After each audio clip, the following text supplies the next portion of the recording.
Sud Radio Midi, Christine Bouillot. Et Christine Bouillot qui justement reçoit Luc Marie, historien, amoureux des sciences aussi on peut le dire, et qui publie Elon Musk, l'homme qui invente notre futur aux éditions de l'Archipel. Bonjour Luc Marie, historien, amoureux des sciences.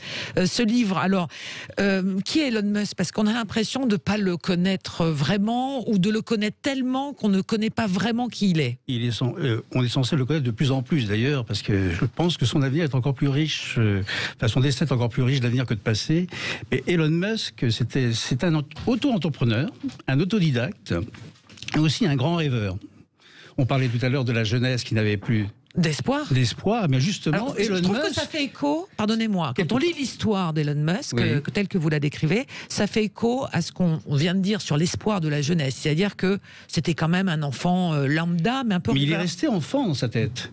Il est toujours les pieds sur terre, la tête dans Mars, ou la tête dans les étoiles, si vous voulez, mais par exemple, l'année dernière, il y a eu un événement qui n'est pas passé inaperçu, le 30 mai 2020, le premier voyage, le premier lancement de la fusée Falcon 9 vers l'ISS. A priori, ça n'a rien d'extraordinaire par rapport à la Lune, etc. Mais il a fait de cet événement un événement extraordinaire parce qu'il a modernisé l'image, l'espace, avec des combinaisons rétrofuturistes, etc. Les écrans tactiles qui se substituent aux boulons et aux interrupteurs. Et ce jour-là, en fait, il voulait parler aux enfants de 14-15 ans. Lui qui ne rêvait que d'espace et de supercondensateurs et de jeux vidéo lorsqu'il était en Afrique du Sud, au milieu d'apartheid, eh bien, ce jour-là, il parle aux futurs martionautes, aux futurs Thomas Pesquet qui marcheront sur Mars en 2050-2060. Et c'est pour ça qu'il y avait 500 000 Américains massés autour de Cap Kennedy et Trump avait fait le voyage également. C'est l'an 1 de la reconquête de l'espace. Alors c'est donc un rêveur, oui, mais un rêveur qui a aujourd'hui des obsessions, mais pour qui? Pourquoi? Alors pas pour lui. Enfin, pour lui. Je veux dire, il a 3 obsessions. Première obsession, changer de monde, élargir le monde, coloniser Mars, faire de l'espèce humaine une espèce multiplanétaire pour sauver le monde. Ouais. Il dit, si l'homme reste sur Terre, la Terre est trop petite pour les terriens, l'homme est condamné. L'homme est voué à coloniser, entre guillemets, à découvrir d'autres mondes, à s'y installer, parce que c'est dans la nature même, alors là je parle en tant qu'historien, c'est dans la nature même de l'homme que de connaître l'expansion, la connaissance. Mars c'est la Terre de l'an 3000, si vous voulez, pour lui. Il se dit, à défaut de marcher sur Mars, il espère être inhumé sur Mars, être enterré sur Mars. Mais l'argent n'est pas son obsession. L'argent, c'est un moyen d'y parvenir. Bon, Mars, c'est aussi un autre défi que celui de la Lune, hein. Mais c'est lié aussi au défi de la Lune qu'on va peut-être réarpenter d'ici 3 ans, qui ne sera que le tremplin pour aller sur Mars, qui est quand même 1000 fois plus éloigné que la Lune. Ouais. Là, il nous faut 3 jours pour aller sur la Lune, il nous faut 6 mois pour aller sur Mars, qui est pourtant notre voisine de palier planétaire. Alors vous dites qu'il a des obsessions, il a des envies, il veut changer le monde, mais est-ce qu'il veut changer ce monde dans lequel on est en train de vivre? Oui. Parce que d'aller sur Mars, si on réfléchit de manière basique, c'est pour échapper à ce qu'on va laisser. Non, c'est pas pour échapper. Il se préoccupe de la Terre aussi bien. Pour lui, l'avenir de la Terre passe par la conquête de Mars et par l'exploitation des richesses de Mars. Et pas seulement de Mars, mais aussi des autres planètes du système solaire.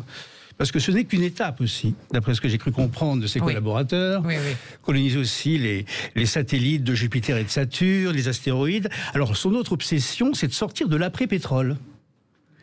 D'avoir une énergie propre avec les voitures électriques de Tesla qui se substitueront aux voitures thermiques. L'Hyperloop, ça rentre aussi dans ce cadre-là. Son train à grande vitesse de 1200 km/h, c'est pour faire table rase des avions, des trains, des locomotives, pas à vapeur, mais sur rail. Et tout cela, donc, ça passe par un respect de l'environnement total. D'ailleurs, il veut réconcilier économie, écologie avec la science. Mais pour lui, l'écologie n'est pas antinomique avec... c'est pas contraire au progrès technologique, quoi. On peut à la fois respecter l'environnement et avancer scientifiquement et technologiquement parlant. Vous le comparez à Christophe Colomb? Oui. Et enfin, Christophe Colomb, oui, parce que c'est un nouveau continent, c'est une nouvelle Amérique, à la différence près qu'il n'y a pas d'habitants sur Mars. Enfin, après, il y en a, on le ils ont saurait disparu. Bah, ils sont beaucoup plus loin, sans Ouais, doute. c'est ça. Alors, il a des critiques quand même, hein, puisque je reprends la déclaration récente du patron d'Arianespace qui dénonce le risque de monopolisation de l'espace avec SpaceX, hein, cette espèce de grande toile qu'est en train d'installer Elon Musk avec Starlink. Avec Starlink. Et, oui, mais l'ESA a toujours est-ce qu'il dénoncé. fait peur aux États ? Enfin, il fait peur aux États. Heureusement qu'il est là. Je veux dire, parce que les États ne font rien depuis 1972, depuis la compétition américano-soviétique. C'est lui qui a réveillé le rêve spatial. Alors, on reparle.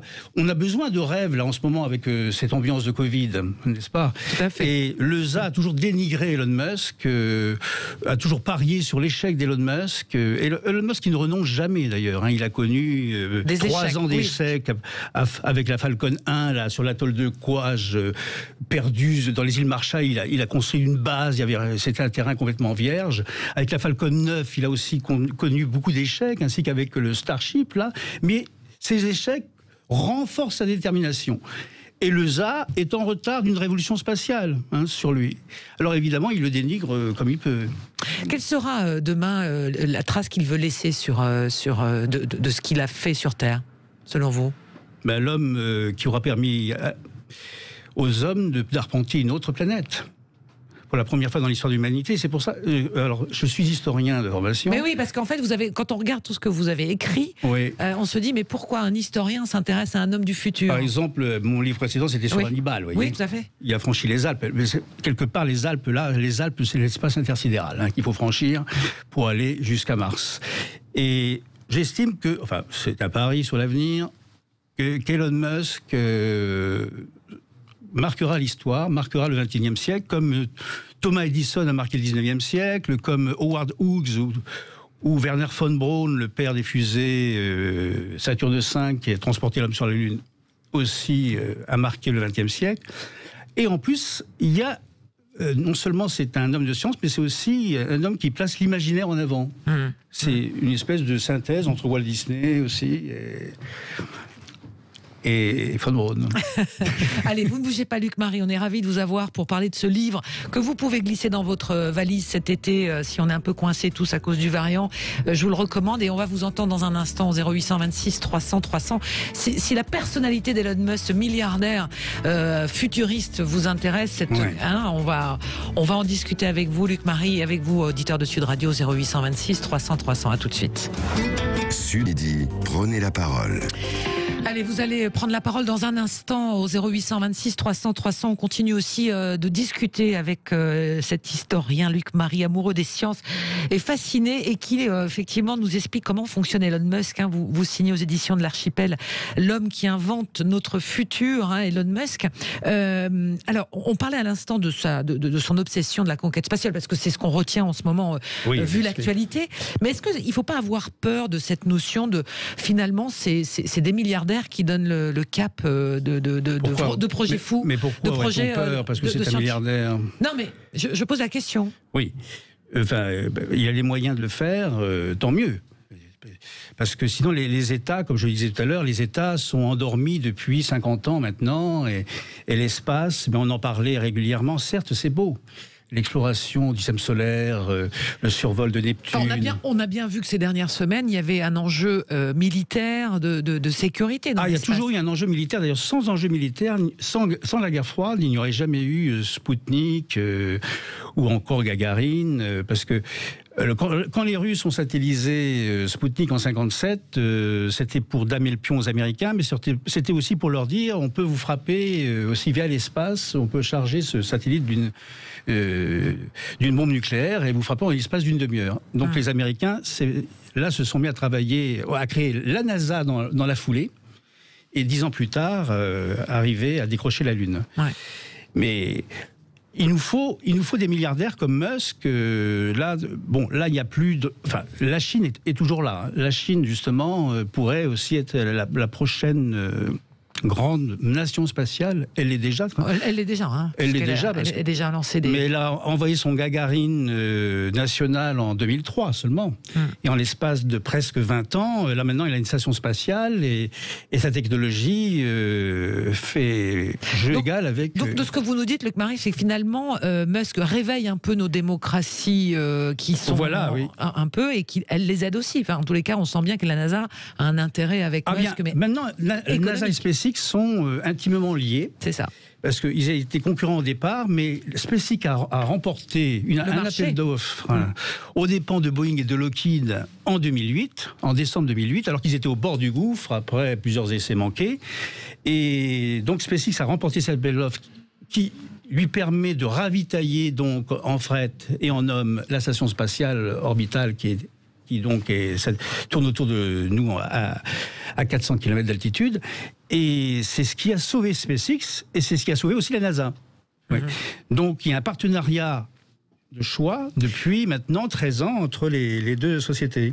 Que reste-t-il du Elon Musk qui a 50 ans cette année Il a eu 50 ans le 28 juin. Voilà, et de cet enfant de l'Afrique du Sud que vous décrivez, plutôt solitaire, plutôt un peu décalé, un peu pas comme les autres, quoi, quelque part. Il a souffert. De parents modestes, Modeste, pas tant que ça. Oui, enfin modeste. C'est pas non plus. Ils sont pas, on va dire, de la haute société sud-africaine. Mais classe moyenne, supérieure. Oui. Et son grand-père était aussi un grand voyageur. Enfin, il a beaucoup hérité de son grand-père. Il admirait beaucoup son grand-père qui était pilote aussi. Et Elon Musk, quand il était jeune, se cloîtrait dans. Enfin, il lisait des livres de science-fiction comme quoi ça a du bon. toute la journée, le guide du voyageur galactique de Douglas Adams, que je vous recommande d'ailleurs. Mais c'est ce qui a forgé son imaginaire, au lieu de participer avec les autres au jeu de la cour. Et d'ailleurs, il était un peu martyrisé. Allez, on va aller au standard, Augustin, tout de suite. Pour, on va aller au standard, écouter nos auditeurs. Et Luc Marie qui parlait d'Hannibal qui franchit les Alpes, et écoutez, on va aller dans les Pyrénées-Orientales, cette fois avec Mégane, qui est, je crois, éducatrice spécialisée. Bonjour Mégane. Bonjour. Bonjour Mégane, merci d'avoir patienté au standard. Je vous en prie, effectivement, je suis éducatrice spécialisée, je travaille dans les Pyrénées-Orientales, qui est un département qui est très pauvre. Contrairement à ce que beaucoup de personnes pourraient penser, dans lequel on a énormément de mesures qui concernent les enfants. Donc je travaille en protection de l'enfance, je pense que je suis bien placée pour parler. Et je voulais réagir tout à l'heure sur cette loi qui est passée, qui a des intentions somme toute très louables. Mais qui aujourd'hui questionne beaucoup de professionnels sur la mise en place de cette loi. Puisque, comme d'habitude, dès qu'on touche à la protection de l'enfance, on vient toucher au mammouth qui est l'ASE, donc l'aide sociale à l'enfance, et on ne traite les problèmes que de façon très distillée. Et on ne s'attaque jamais aux problèmes de fond, qui est que finalement, en France, on ne met pas d'argent sur la protection de l'enfance. Tout simplement parce que c'est tabou. Faut pas dire, on trouve qu'il y a des enfants qui sont malheureux. Alors de plus en plus, aujourd'hui, la parole, elle commence à se libérer. Et le problème, c'est que à la base, on a mis ces enfants dans les hôtels parce qu'il n'y avait pas de place autre part. Et il n'y a toujours pas de place. Et tant qu'on ne décidera pas... de mettre des moyens, effectivement. Oui, on en parlait tout à l'heure avec notre invité, député de la Haute-Garonne, qui a effectivement défendu le texte. On en parlait tout à l'heure. Maintenant, il va effectivement, et vous le dites, sur ce besoin d'accélérer ou en tous les cas de concrétiser les changements qui ont été décidés au Parlement. Oui, tout à fait. Tout à fait, parce que...